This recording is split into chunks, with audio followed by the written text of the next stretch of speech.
I will now hand the floor over to the First Lady of the Democratic Republic of the Congo and Global Champion for the fight against sexual violence in conflict, Her Excellency Denise Nyakeru Tshisekedi. Excellency.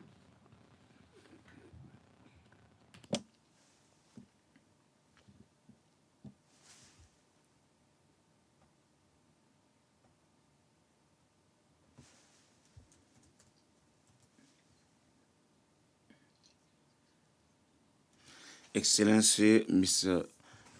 President of Sierra Leone, Madame Representative of the UN Secretary General, my sister Fatima Mahadabio, Sierra Leone First Lady, ladies and gentlemen, allow me, first of all, to express my gratefulness and for the opportunity granted to me to take part to this side event, high-level side event on children reborn, women also in situation.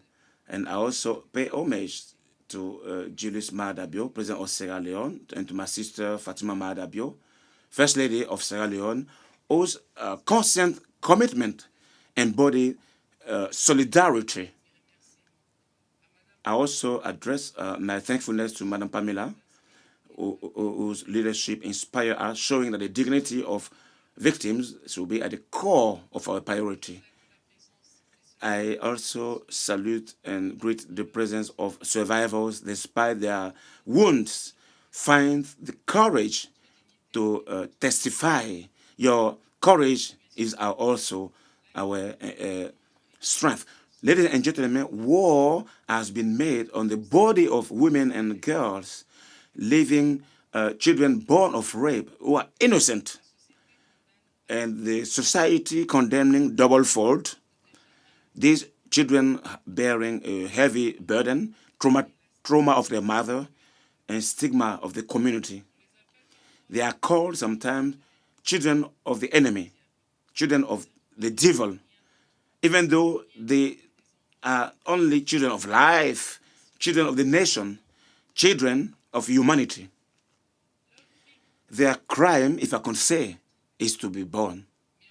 But in reality, their birth is a cry, a shout out to truth, the reality of brutality of war and our collective responsibility. The forced pregnancy in conflict zone are the cause of maternal mortality that is higher than the average. This plague is a threat to life and to the future of many women and girls around the world.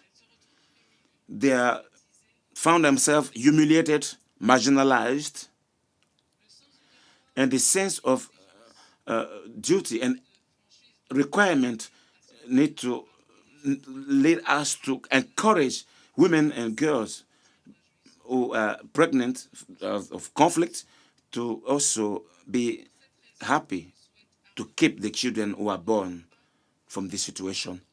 So this meeting call upon all of us for shared responsibility to make this occasion, this very sad event, a launch, a call for action, is for action to define necessary strategies focusing on the rights of survivors as reflected in the last UNSC resolution on this matter, the resolution 2467.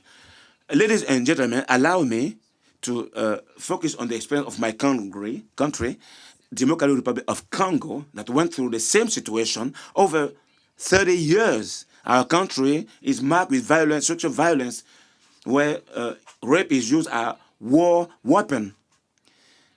Long time, it has been invisible and forgotten, but DR Congo decided not to close their eyes or turn their look.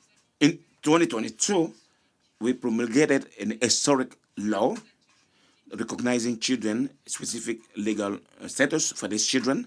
For the first time, they are not set aside, but they are full citizens with rights protected by the government.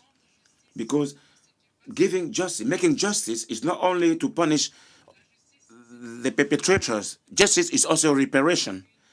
So legal identity to these children, so to provide them a part, share of dignity.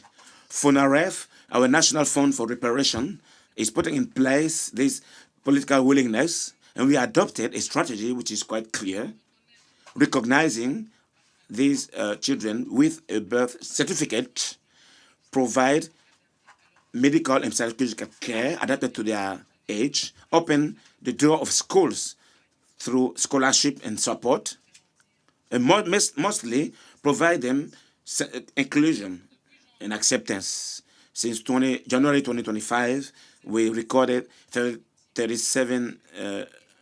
over 37,000 children born of rape during conflict, all over the provinces of DRC, and many women also. Every birth certificate issued is a victory. Each children recognized is a victory. Every woman supported is a life repaired and a dignity that is met again. In all FUNAREF activities, children are set as priority. So it is medical care, psychological support, schooling, collective infrastructures, or urgent measures. So children are set first all the time, because protecting a child is protecting the future of our nation. This plan is not only a series of technical measures, it is a justice commitment of memory and dignity. So it will affirm that war will not define the identity of our children, but it proclaim every children born of conflict have rights to life, protection, and reparation. And it will not be abandoned. Ladies and gentlemen, we know that the way is still long. These children have the right to live fully without rejection. They have to be loved, educated, protected. War tried to steal their identity, but we, collectively, we can provide them something else, a repaired identity, a life with dignity, peaceful future. And let's launching 3 calls. First, let's recognize together the right of these children by adopting and also endorsing the principles that this side event have. Second, investing in these solutions, concrete and sustainable, through financing of the fund, CRSV, Multi-Partner Trust Fund. Third, changing the look. Let's stop this choosing or designing them, calling them children of war. No, they are children of life and humanity.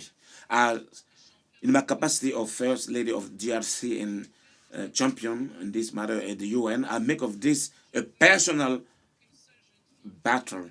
I don't want any girl raped in the eastern part of my country.